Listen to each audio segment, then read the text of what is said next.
Piper Alpha, one of the most productive oil platforms in the North Sea. It's a city anchored in the ocean, supporting more than 200 workers and pumping oil 24 hours a day. Then a routine working day ends in disaster. 167 men perish in 1 hour and 30 minutes. Now, using cutting-edge computer technology, we reveal exactly what went wrong. Disasters don't just happen. They're caused by a sequence of critical events, locked in time. Unravel the fateful decisions in those final seconds from disaster.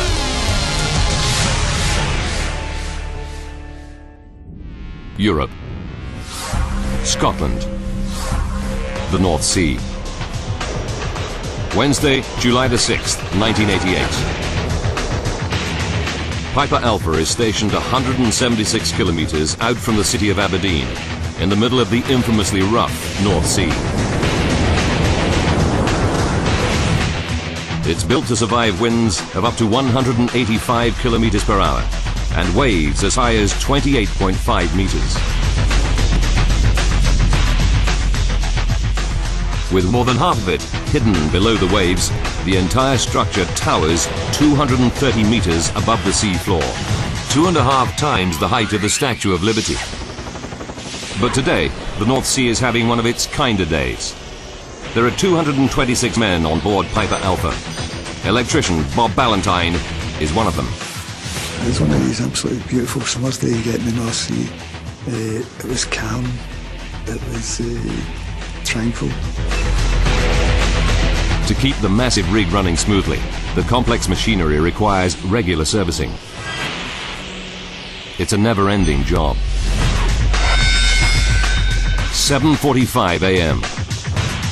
Lead production operator Bernard Curtis issues permits for the day's maintenance work. They strictly enforce the rule that no one can work on the platform without one. It's just one of many systems in place to ensure safety on the massive rig. With 226 men living and working so close to such volatile fuel, it's vital. Piper Alpha has been in service for 12 years. Its main job is processing oil. This happens on the production deck. It's made of 4 modules. Module D contains power generation. Module C and B process oil and gas. In Module A, oil is piped up from below the sea floor. Sitting on top of all this is a self-contained city with living quarters and entertainments for the small army of workers for whom Piper Alpha is a home away from home. It all happens 24 hours a day, 7 days a week. 12 p.m. On the production deck, 2 maintenance workers are removing a safety valve. It's a routine job authorized that morning. They're due to finish by the end of the shift at 6 p.m.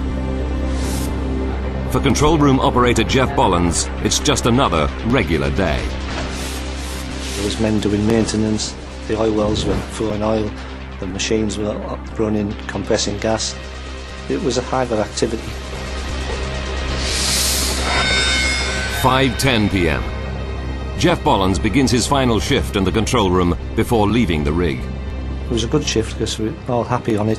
It was our last shift and we were going home in the morning, so it was always a good shift, the last one. Jeff talks to the control room operator he's relieving to familiarize himself with the day's business. There's nothing out of the ordinary to report.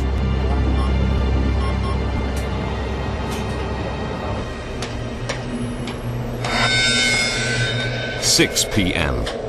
The day shift ends. But on the production deck, work on the safety valve isn't finished. Replacing it will have to wait until morning. It's not a problem. The pump it's connected to is shut down. There are now 62 men running Piper Alpha on the night shift. The other 164 are off duty, eating, relaxing, or sleeping in their living quarters.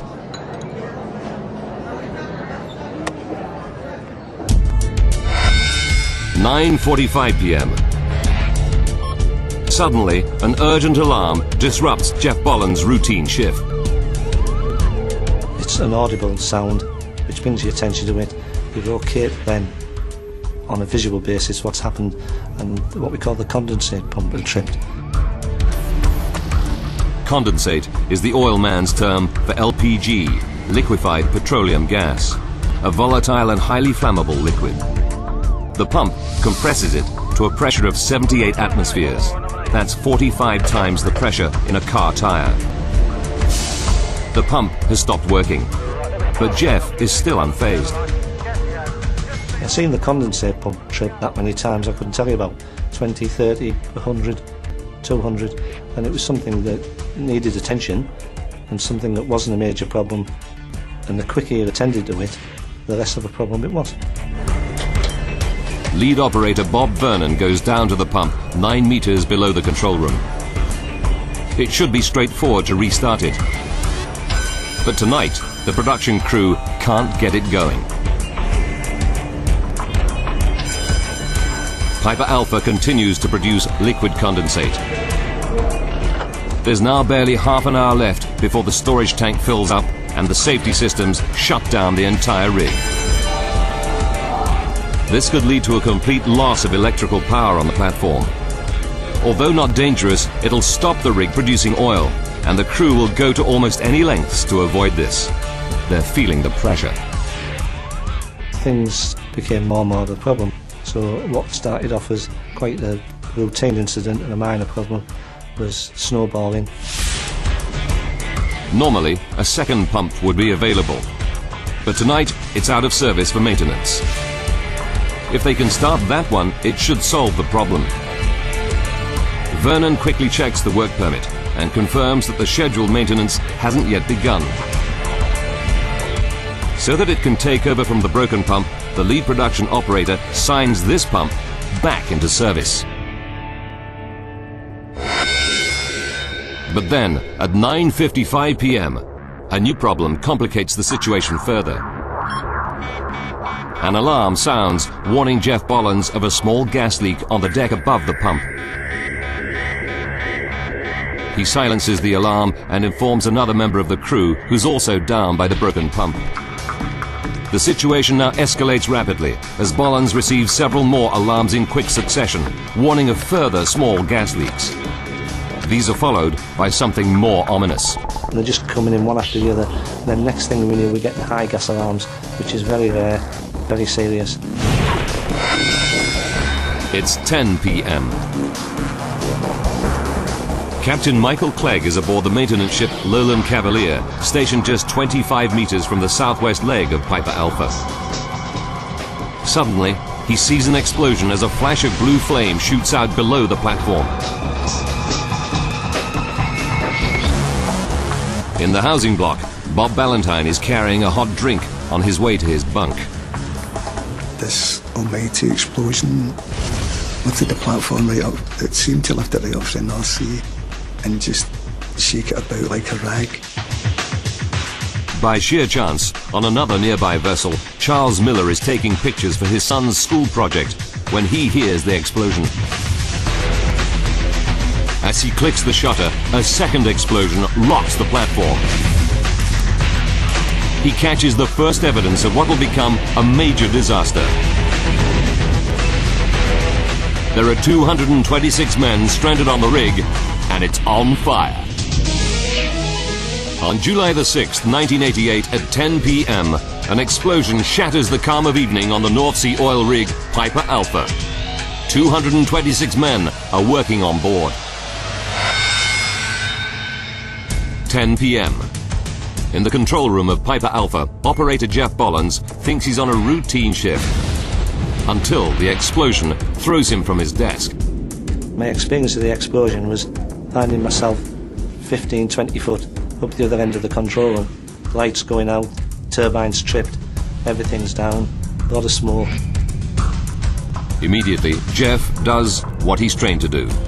He hits the rig emergency shutdown controls and stumbles out of the wrecked control room. Valves automatically close all the main oil and gas lines. The huge electricity generators shut down. But the main alarm panel has been destroyed, so no emergency alarms sound. An eerie silence descends on the normally noisy platform.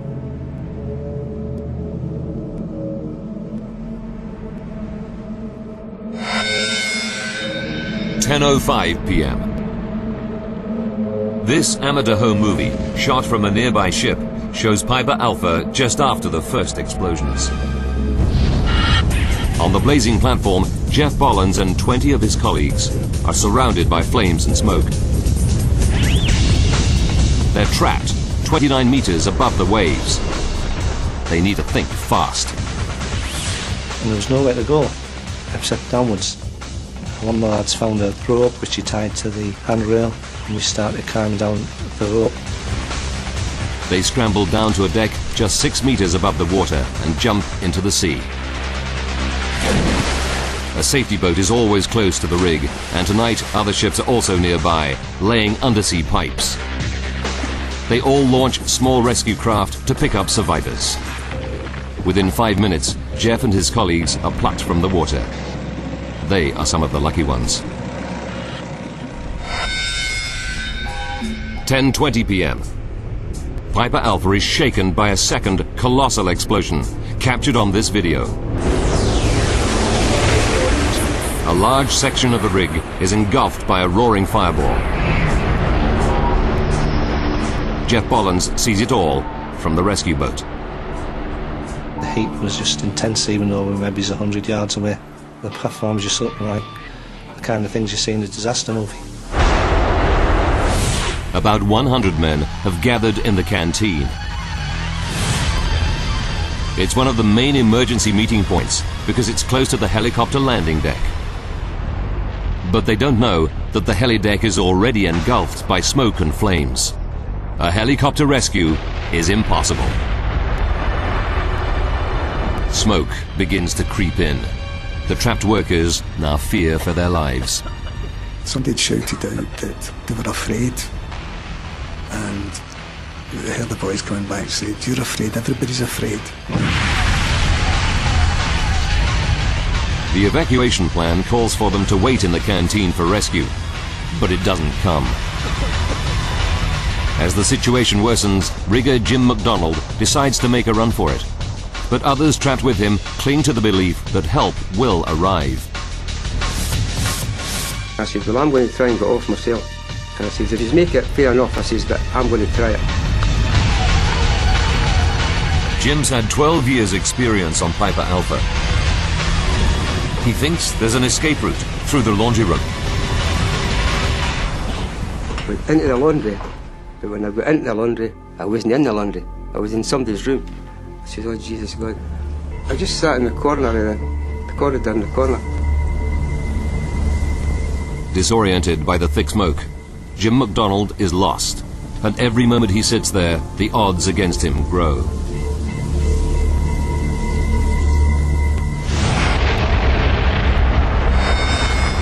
"10:30 p.m.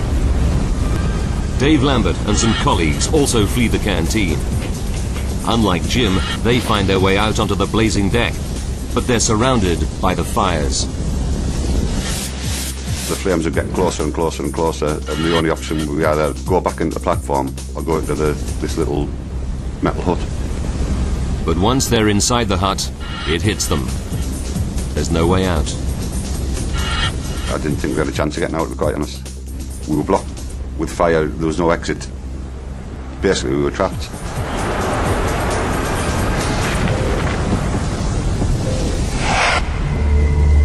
In the living quarters, Jim McDonald comes to the growing realization that he's one deck higher up than he should be. He makes one last effort to find the escape route through the laundry.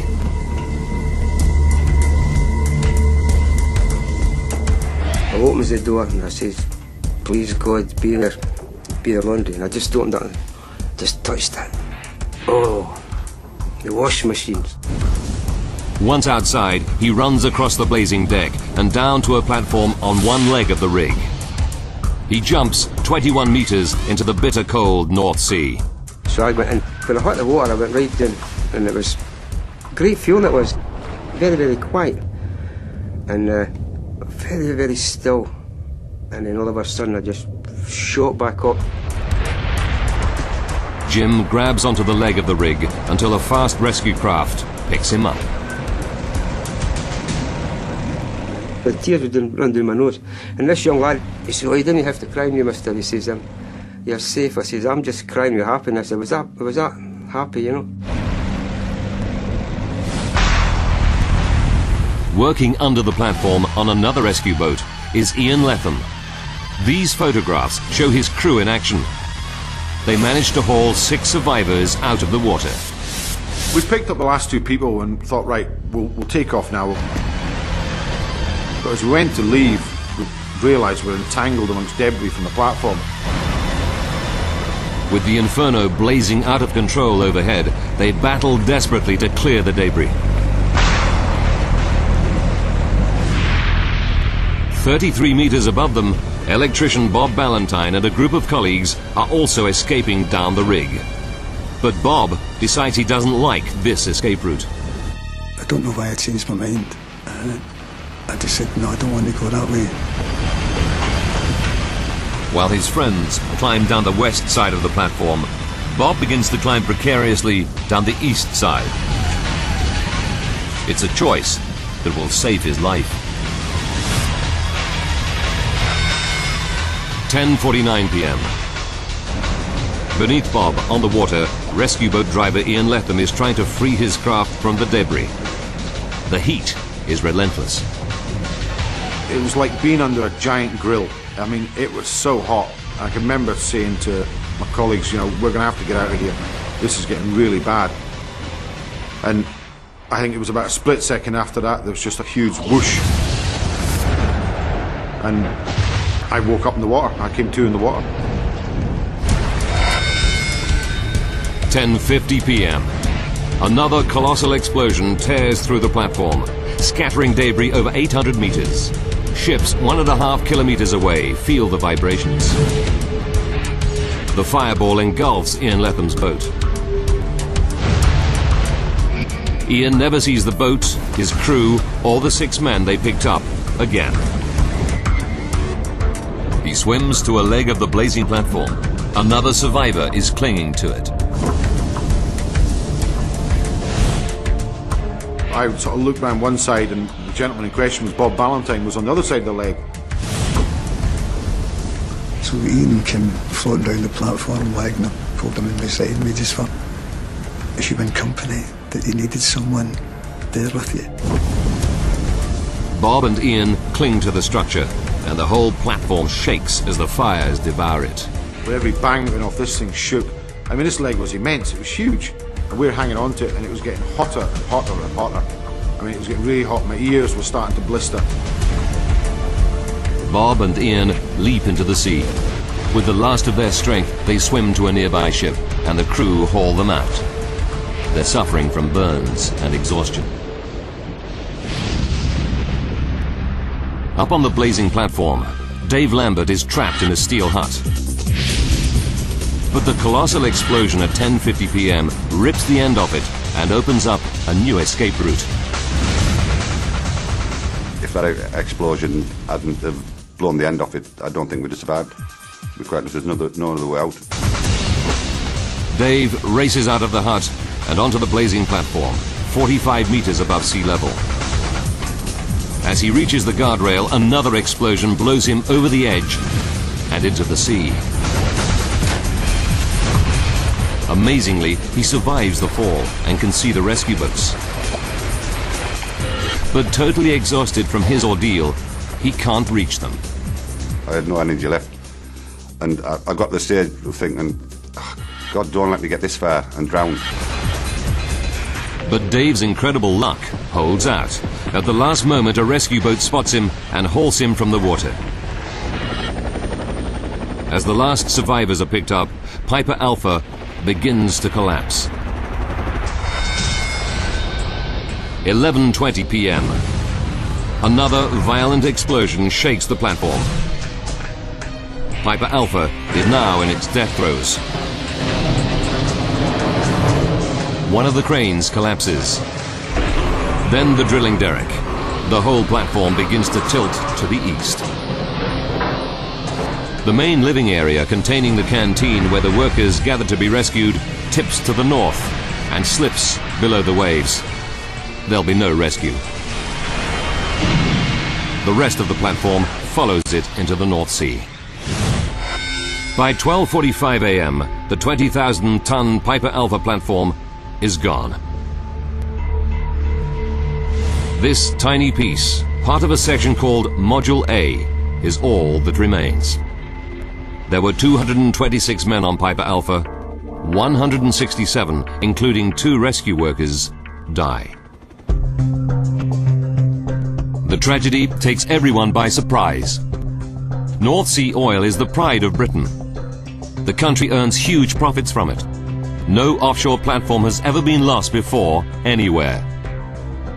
Suddenly, oil rig workers worldwide can sense a new threat.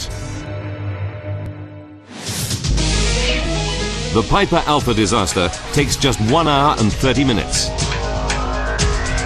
Now, by rewinding events and going deep into the investigation, we can discover what truly happened. What started the catastrophic chain of events? And how had this massive rig that had operated reliably for 12 years become an inferno? Advanced computer simulation will take us where no camera can go, into the heart of the disaster zone. When the UK government launches one of its biggest ever inquiries, Senior Judge Lord Cullen brings in 89 expert advisors to analyse every second of the disaster.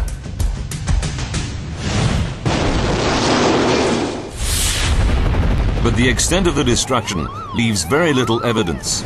Rod Sylvester Evans spent 2 years working on the investigation.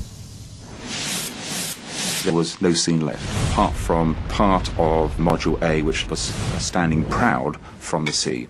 The rest of the platform, all the areas of interest, had in fact been lost.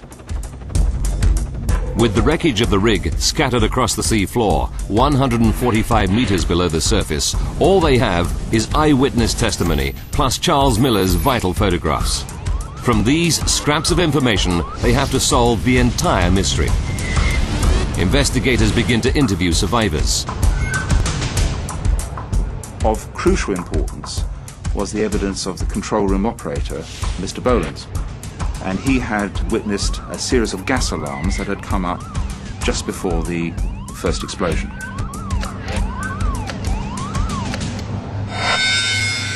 One hour, 35 minutes to disaster.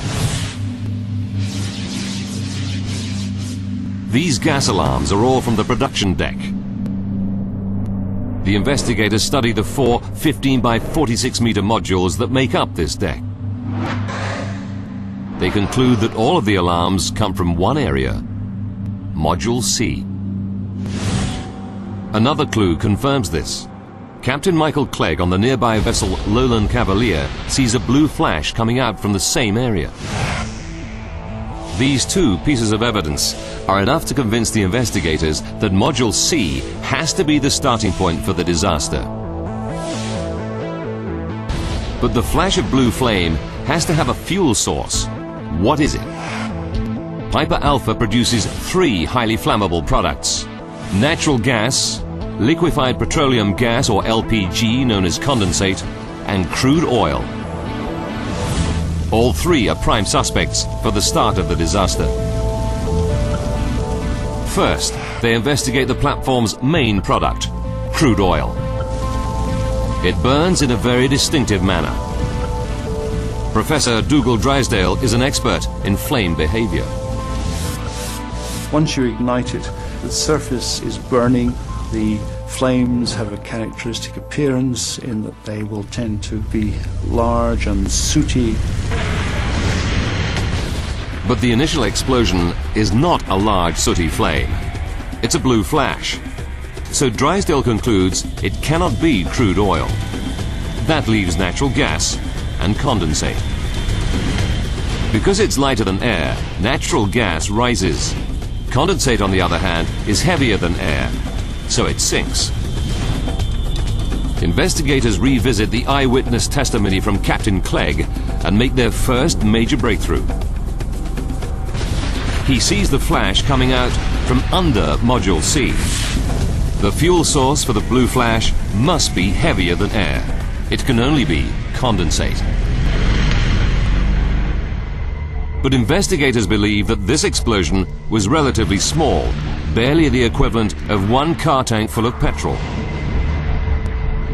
How does a small explosion in one module escalate into a disaster that wipes out the giant 20,000-ton platform? A series of massive explosions and fires has destroyed the huge oil platform Piper Alpha and killed 167 men. It's a devastating tragedy with worldwide repercussions for the oil industry. Using advanced computer graphics based on the official report, we go deep into the investigation to uncover the chain of events, second by second. Investigators believe that the disaster starts with a small explosion of condensate or liquefied petroleum gas. They also pinpoint where the disaster starts, in part of the platform called Module C. But there shouldn't have been any loose condensate in that module. Where did it leak from? To get at the answers, investigators turn their attention to the gas alarms Jeff Bollins observed in the control room immediately before the explosion. We were able to determine that, in fact, the only possible way of explaining the pattern of gas alarms was by a condensate release in the eastern end of the module. The only condensate at the eastern end of Module C is contained in two safety valves. But these are safety devices designed to withstand more than twice normal operating pressures.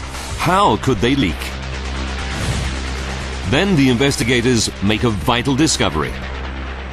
One of these valves had been removed for a routine safety check. Could the open pipe be the source of the mysterious leak? They dig deeper and discover that in normal safety procedures, workers insert a flat metal disc to seal the hole where the valve has been removed, and that prevents any leaks. If the hole was sealed, condensate could not have come from there. But they remain convinced that the safety valve is the prime suspect. To check their theories, they conduct a series of tests on an identical metal disc, tightening its bolts by varying amounts. This video from the inquiry shows the actual tests. The test results show that the sealing disc could leak if workers tighten the bolts without a wrench, leaving them just finger tight. As if the bolts were done fairly loosely, you would look done up when you looked at it, but there was a gap. This is a vital breakthrough. Investigators now believe that a leak from a loosely fitted metal disc is the starting point for the entire catastrophe. But there's a problem with this theory. The valve in question was undergoing maintenance. There should have been no condensate in that pipe. Solving this mystery becomes the new focus for the investigators. Using plans of the rig, they trace the pipe down to a different deck, where it connects to a pump. But they know this pump was out of service for maintenance. It should have had no condensate in it.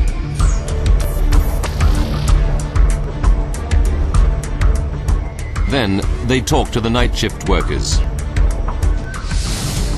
Their evidence reveals that another pump in service that night broke down 1 hour 45 minutes before disaster. The lead operator perished, so they can't question him. However, the evidence suggests he intended to swap the pump in maintenance for the broken pump to keep production flowing. But the pump undergoing maintenance was missing its safety valve. Because the lead operator was seen actually introducing condensate into this pump very shortly before the accident. There was not only the intent to start it, but there was also the opportunity. Before starting up a new pump, workers must first fill it with a small amount of condensate. This happens 1 hour and 35 minutes before disaster. But this small amount of condensate leaked. The loosely fitted sealing disc, secured only hand-tight, triggered the first gas alarm Jeff Bollens heard in the control room. When the pump was ready to start, the lead operator released more gas into it.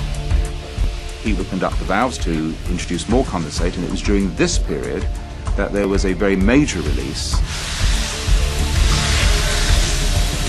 Up in the control room, this much larger leak triggered multiple gas alarms, including the high-level alarm that Jeff saw just before the first explosion.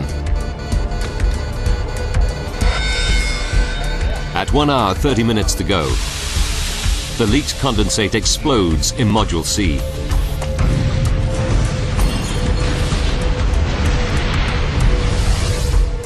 Investigators are zeroing in on the chain of events, but there's a break in the link. Module C is protected by huge firewalls designed to resist intense flames for up to 6 hours. And this first explosion is not very violent.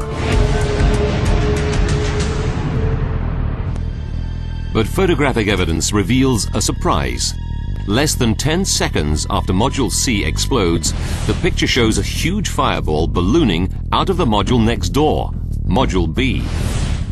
How did it break through the firewalls and spread so fast? The investigators carry out a series of computer simulations and experimental explosions, seen here. The results are surprising. While the firewalls are excellent at resisting fire, they can't handle explosions. Even a minor blast can tear them apart. The firewalls are made up of 2.5 by 1.5 meter fireproof panels bolted together. The first explosion breaks up the firewall, launching the panels around Module B like unguided missiles. Each panel was equivalent to driving a 1-ton car at 24 miles an hour into the pipework. Investigators believe that these flying panels rupture a relatively lightweight condensate pipe in Module B. That condensate fueled the fireball seen in the photograph. But this fireball lasted only a few seconds. It may look big, but the investigators don't believe it was lethal enough to destroy Piper Alpha. Something else caused another massive explosion 19 minutes later that doomed the 20,000-ton platform. What was it? A sequence of 20 photographs chronicles the early stages of the fire. It's not much, but it's the very best evidence they have. You can see the fireball lifting away from the front of the platform, and that leaves behind a very different type of fire, producing a huge plume of smoke. A smoky plume is characteristic of a crude oil fire. Module B was one of the worst places to have a fire because it contains tanks that store up to 55 tons of crude oil.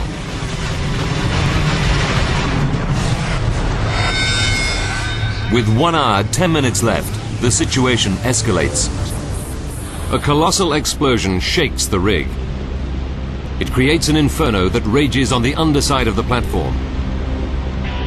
But this new fire is not in Module B where the first oil fire is burning. It's below it. How did it get down through the deck?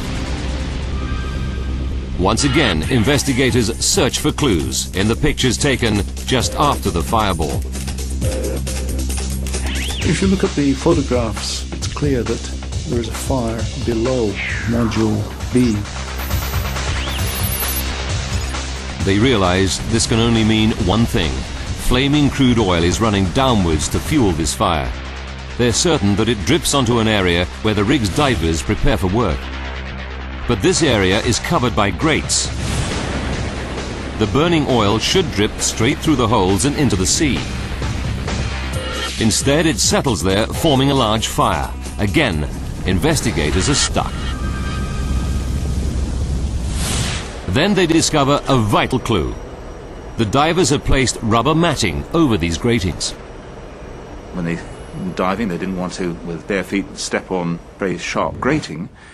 And unfortunately, above this area was the high-pressure connecting line to Tartan. Tartan is another oil rig close to Piper Alpha. This pipeline carries high-pressure gas to it. Investigators now believe this oil forms a burning puddle on the rubber matting directly under the pipe, containing gas pressurized to more than 120 atmospheres, 70 times the pressure in a car tire. Without this rubber matting, the fire might have been contained, the whole catastrophe prevented. But with it, the pipe heats up quickly, weakening the metal. Intense heat, weak metal, high-pressure gas. The next event is inevitable. And when it burst, there was somewhere between 15 and 30 tons of high-pressure gas ejected almost instantaneously, and that is what is seen in this huge fireball, 150 meters in diameter, completely engulfing the whole of the platform. Gas pours out of the burst high-pressure pipeline at the rate of 0.5 ton per second, equivalent to nearly the entire domestic consumption of gas in the UK. It continues to do so for a further hour. The failure of the high-pressure gas pipeline changes everything. There was no way back. It's really melting the centre out of the platform.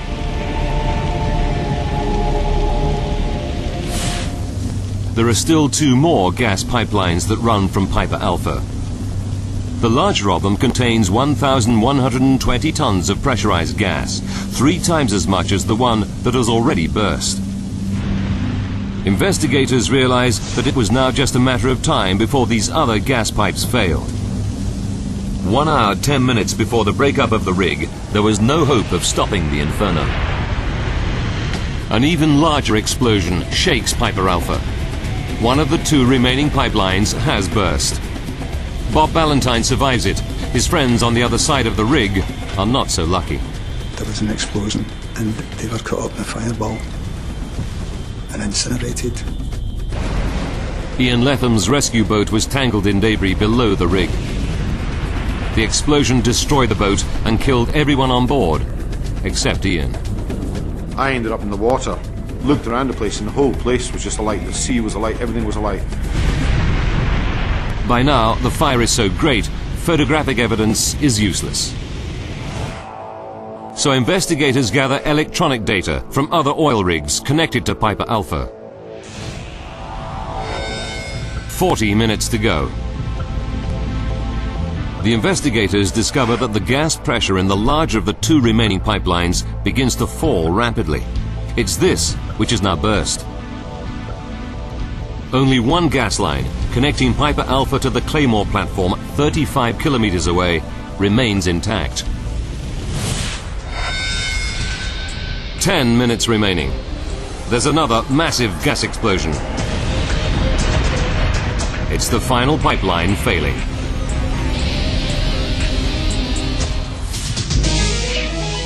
One hour and 30 minutes after the chain of events begins, the disaster claims its final victims. The living quarters, where so many workers took refuge, slips off the platform and down to the bottom of the North Sea, taking with it the last of the crew of Piper Alpha. 1 hour after the housing block collapses, there's nothing left of Piper Alpha except for the burnt-out wreckage of Module A. From tiny scraps of evidence, the investigators have managed to piece together a coherent explanation of the catastrophe. But there is still one more shocking revelation, a final link in the chain involving not failed technology, but simple paperwork. The gigantic oil and gas platform, Piper Alpha, has been destroyed. Second by second, investigators are lining up the pieces. The deadly sequence begins at 9:45 p.m. when workers attempt to start a pump with a critical safety valve missing. What investigators don't understand is why the workers started the pump in this unsafe condition. The permit to work, or PTW, is designed to alert everyone to maintenance work that is underway to prevent just this kind of accident. When investigators analyzed the PTWs, they discovered that a permit was issued for routine maintenance on one of the pumps at 7:45 a.m. They believe that a separate permit was issued later on for work on its safety valve. But the permits that would prove this theory lie buried in the sunken remains of Piper Alpha, 145 meters beneath the surface of the sea. Then, 3 months after the accident, salvage teams raised 2 blocks of living quarters from the sea floor. 81 bodies are recovered and laid to rest. And the investigators are then able to hunt inside for further clues. They find a mass of waterlogged paperwork. Astonishingly, after a raging fire and 3 months at the bottom of the sea, this paperwork yields critical evidence. And lo and behold, yes, there was a copy of the actual permit to work.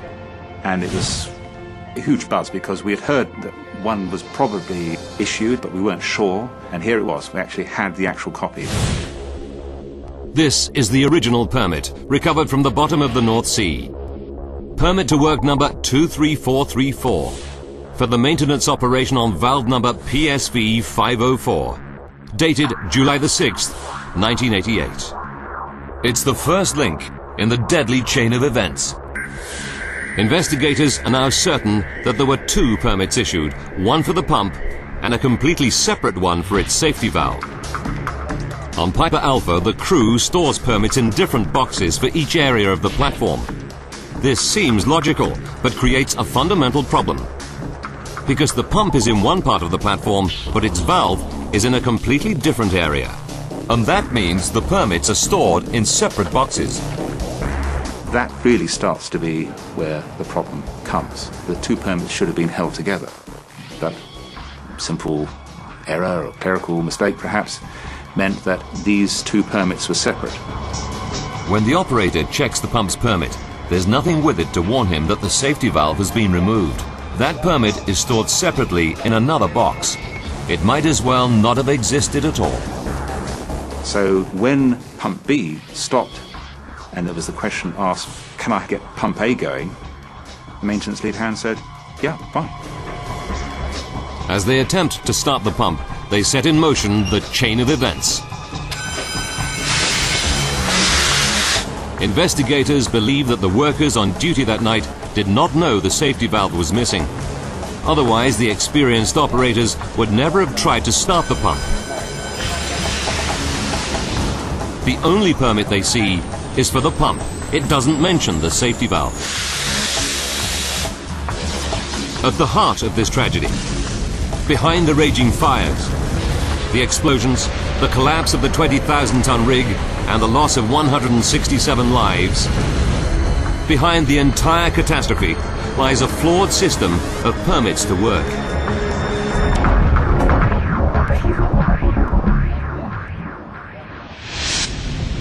A tightly linked sequence of events leads to the disaster on Piper Alpha. A break anywhere in that chain could have reduced the impact of the catastrophe or even prevented it. If the permit system had been effective, the night shift would have known a safety valve was missing. If the flat metal disc had been fully tightened, the condensate would not have leaked. If the firewalls had been able to withstand the explosion, the disaster would not have spread.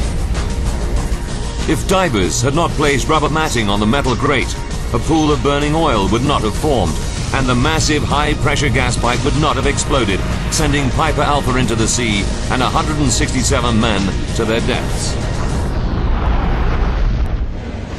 The Cullen inquiry criticised many aspects of North Sea oil rig operations, but its most serious criticisms targeted the flawed permit-to-work system, which the inquiry identified as the most significant culprit in the tragedy.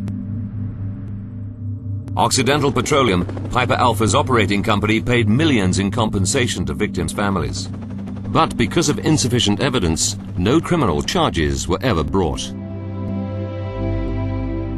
Piper Alpha's survivors pay a far heavier price. Dave Lambert found the burden of survival almost intolerable. I had feelings of guilt why me, why did I survive, even though obviously I'm happy I survived. Your whole life actually changes. Everything seemed to stand still. Nothing really seemed important, and it took quite a number of years to get over them feelings. For Ian Lethem, sole survivor of his rescue boat, the effect has been more fundamental. I was always happy, didn't care, get on with it, bit of laugh. Now I find life's too short now. I find I've got awful serious. You know, I can't be bothered with insignificant things anymore. I just crack on with important things now. That annoys me because I liked the way I was before Piper. I don't particularly like the way I am now.